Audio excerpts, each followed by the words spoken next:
कि लोगों का पारा जो है वो बहुत हाई हो जाए। हम सबको मिलकर, खुसूसन हमारी लीड जो है वो हर तरह की लीड, तमाम जो हमारी सूबाई असम्बलियाँ, कौमी असम्बलियाँ, सेनेट, वजारतें, अदारे, यहाँ पर बैठे हुए लोगों को अपनी जो आपकी मराहत है उनको कम करें।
बिस्मिल्लाहिर्रहमानिर्रहीम।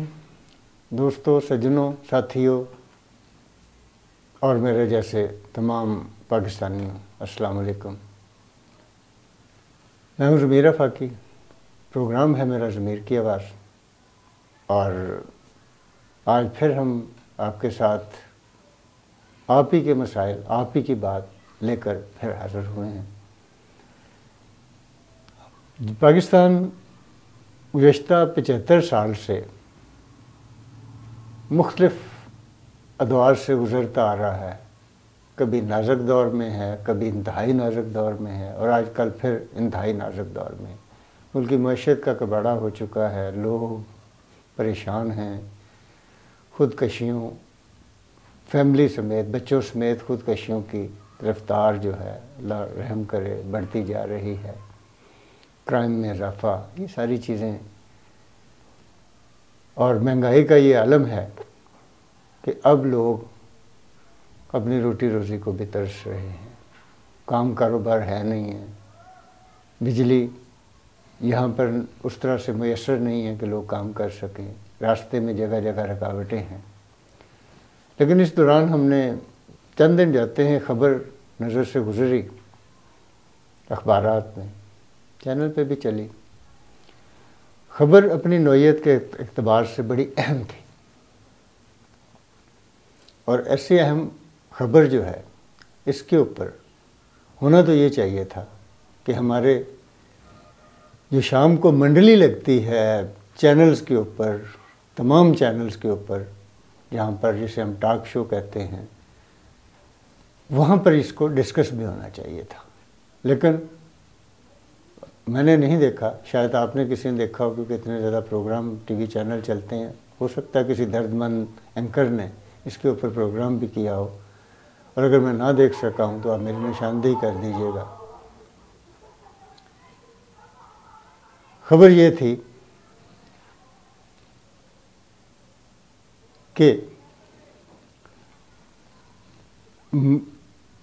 एक कफ़ायत शारी के हवाले से पार्लियामेंट कमेटी ने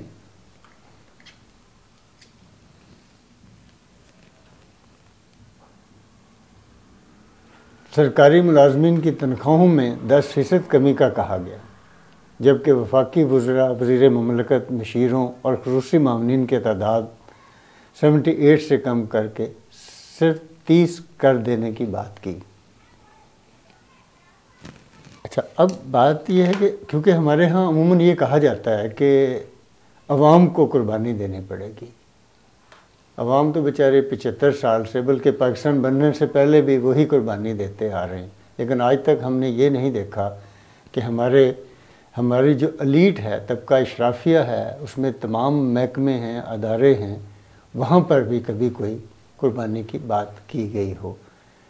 अफसोसनाक अमर ये है कि हमारा जो मीडिया है वो भी इस पे उस तरह से, इस इशू को जो है वो उस तरह से हाईलाइट नहीं कर पा रहा। अब मैं इधर से गुज़र के आता हूँ रोज़ाना अपने घर को आने के लिए कनाल रोड से, तो कनाल रोड पे जब हम माल से आगे आते हैं तो लेफ़्ट साइड पे इमरान खान साहब का घर है और वहाँ पर तकरीबन सारे का सारा मीडिया की तमाम वैनें बड़ी गाड़ियाँ वो डिश एंटीनों के साथ खड़ी होती हैं और इसी इंतज़ार में कि कब खान साहब बाहर निकलें, वहाँ पे कौन आ रहा है, कौन जा रहा है, किस तरह से कोई बैठा है, किसने खांसी की है, किसने हंसे हैं, कौन मुस्कुराया है। इस खबर के लिए लाहौर का मीडिया जो है वो सारे का सारा वहाँ पर खड़ा रहता है। भूखे यानी प्यासे वहाँ पे होते हैं ना, उनके लिए कोई खाने का इस तरह से इंतज़ाम है, लेकिन बहरहाल एक जॉब है, नौकरी है, मजबूरी है, उसको उन्होंने करना है।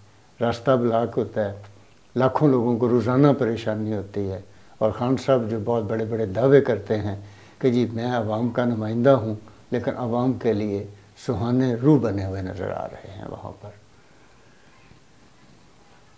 होना ये चाहिए था कि यही लोग जो हैं इस तरह की खबरों को हाईलाइट करें, लेकिन नहीं किया गया। हम आगे चलते हैं। कहा यह गया कि इस रिपोर्ट के बाद इसको जल्द हतमी शक्ल दी जाएगी जा सकती है, जिसके बाद इन्हें मंजूरी के लिए वज़ीर-ए-आज़म के पास भेजा जाएगा। ये मियाँ शहबाज शरीफ साहब जो वज़ीर-ए-आज़म पाकिस्तान है, उनके लिए भी एक इम्तिहान होगा कि वो पहली मरतबा पार्लियामेंटेरियन की मराहत को कम करेंगे, उनकी तादाद को कम करेंगे। सरकारी मुलाजमीन को के इसके ऊपर तहफ़्फ़ुज़ात हैं लोगों के कि वो जो निचले दर्जे के सरकारी मुलाजमीन हैं उनकी तो तनख्वाहें पहले ही कम हैं। जो 20-17 से ऊपर के लोग हैं उनकी बहरहाल अगर कम भी हो जाए तो कोई उनको फ़र्क नहीं पड़ता, क्योंकि उनको बेशुमार आसाइशें सहूलतें मौजूद हैं। तो मियाँ साहब जो हैं वो कपड़े बेचकर आटा लेने की बात करते हैं, लेकिन यहाँ पर उन्हें चाहिए कि इस भारी पत्थर को चूम कर रखें ना, बल्कि कोई ना कोई इसका फ़ैसला ज़रूर करें। अब आगे चलते हैं तो इसी जो पार्लियामेंट्री कमेटी जो है जिसने ये पार्लियामेंट में पेश किया है ये बिल, उनका ये कहना है कि सूबाई नौइयत के मंसूबों पर फ़ंड का इस्तेमाल रोकने और सरकारी ज़मानतों के ज़रिए कर्ज हासिल करने के लिए पब्लिक सेक्टर इंटरप्राइज पर पाबंदी आयद करने की भी सिफारिश की गई है। NAC ने ISI और IB समेत इंटेलिजेंस एजेंसियों के स्वाबदेदी फ़ंड मुंजमद करने और दफाई अखराजात में कमी की तजवीज़ पर भी गौर लाने का कहा गया है। एक ये भी कहा जाता है कि जिस सरकारी सतह पर पाकिस्तान में 10 लाख से भी कम अफराद इनकम टैक्स अदा करते हैं और इनमें भी ज़्यादा तादाद सरकारी मुलाजमीन की है। चलें इसको हम इस तरह से, क्योंकि इनडायरेक्ट टैक्स जो है डायरेक्ट और इनडायरेक्ट टैक्सों में इनडायरेक्ट टैक्स इतने ज़्यादा हैं कि पाकिस्तान में दुनिया भर से शायद ज़्यादा टैक्स हैं। हमारे यहाँ पैदा होने वाला बच्चा भी टैक्स देता है और कब्र में जाने वाला जो कफन पहनता है वो भी टैक्स देता है।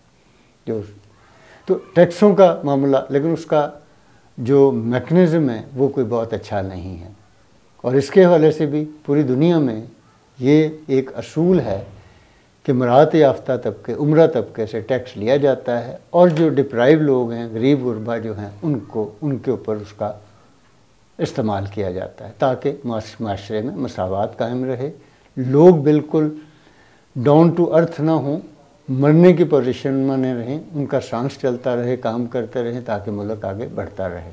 मगर हमारे यहाँ जिनसे हम काम लेते हैं उनका सांस भी बंद कर देते हैं।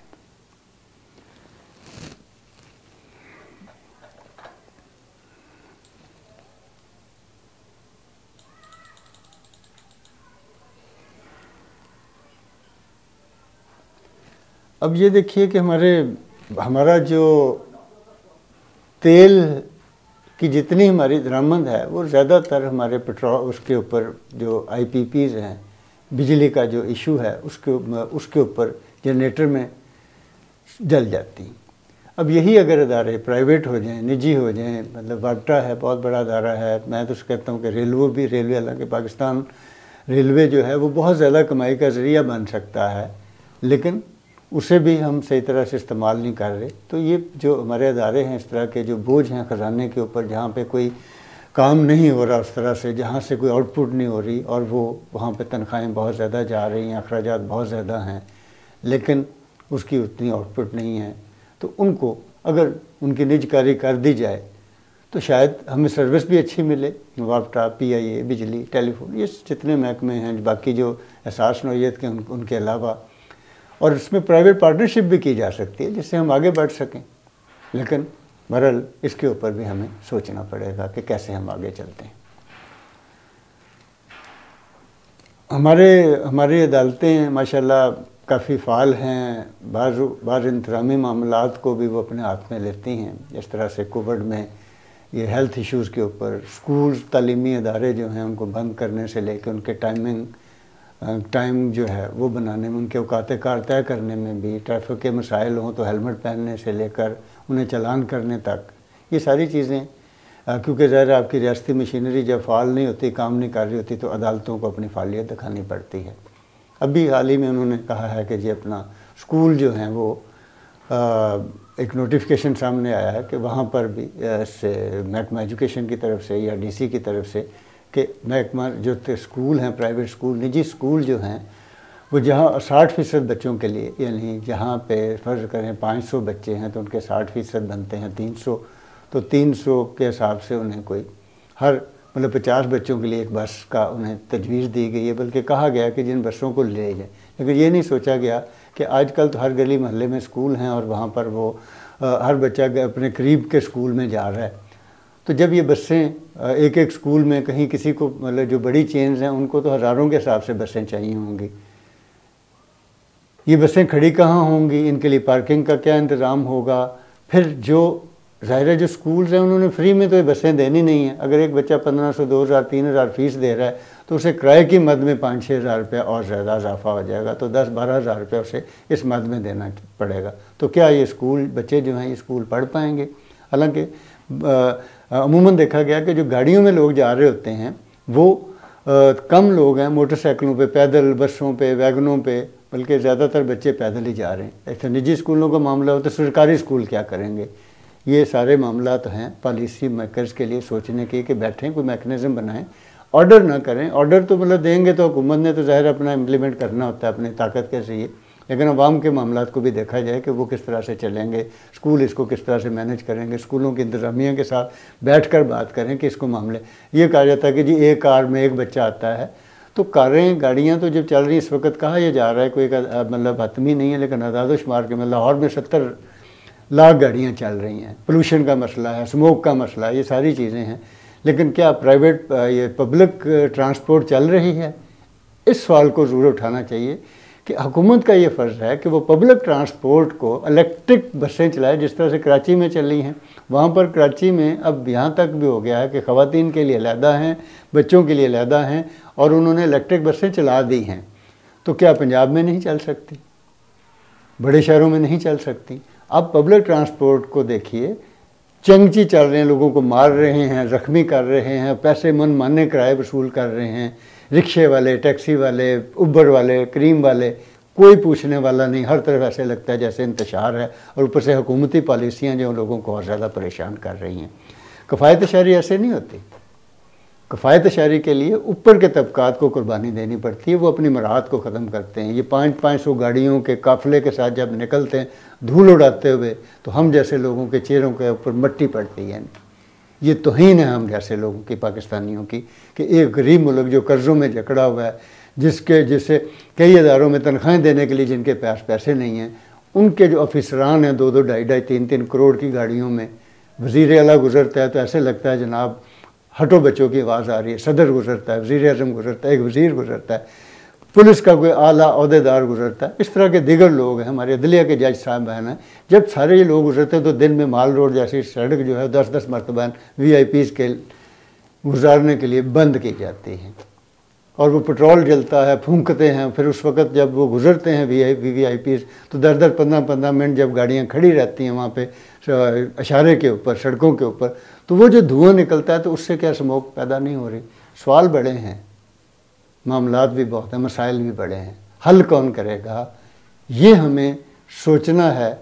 और फिर वही बात है कि आप अपनी पार्लियामेंटेरियन की तनख्वाहें कम करें, अपने अखराजात कम करें, आप जो इतना ख़र्चा करते हैं उसको कम करें। फिर हमारी रियासती मशीनरी बहुत, उसका हुजम वॉल्यूम बहुत बड़ा है, उसकी पेंशन बहुत हैं। इन पे बैठ के खुदारा कोई तरीक़ाकार वज़ा करें ताकि आम आदमी जिसका सांस बंद हो रहा है वो सांस ले सके। चीज़ें आगे बढ़ाएंगे। और एक ये भी है कि मतलब जब 18वीं तरमीम के बाद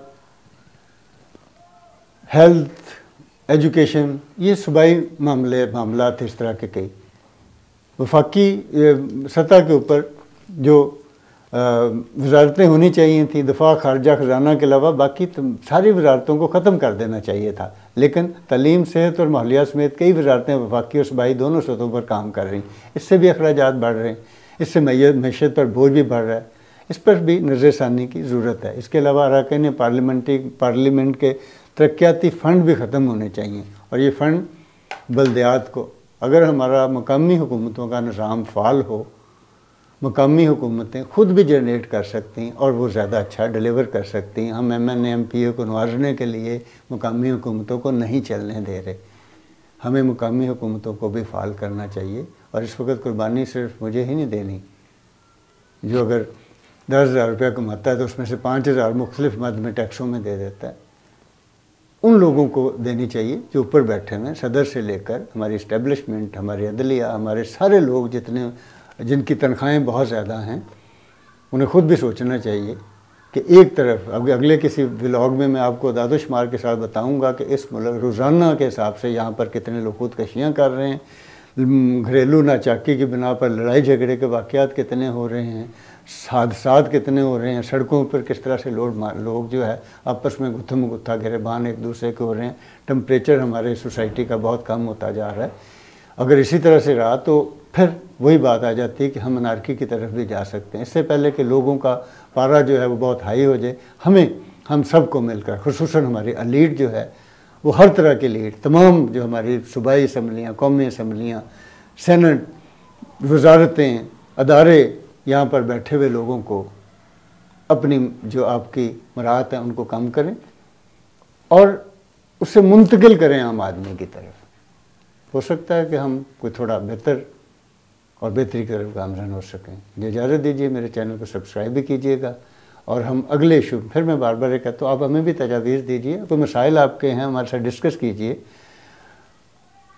हमारे चैनल्स के ऊपर आप कमेंट्स कर सकते हैं, वहाँ बताइए ताकि हम मिलजुल कर उन मसाइल को हल करने की तरफ आगे बढ़ सकें। बहुत शुक्रिया। अल्लाह हाफ़िज़।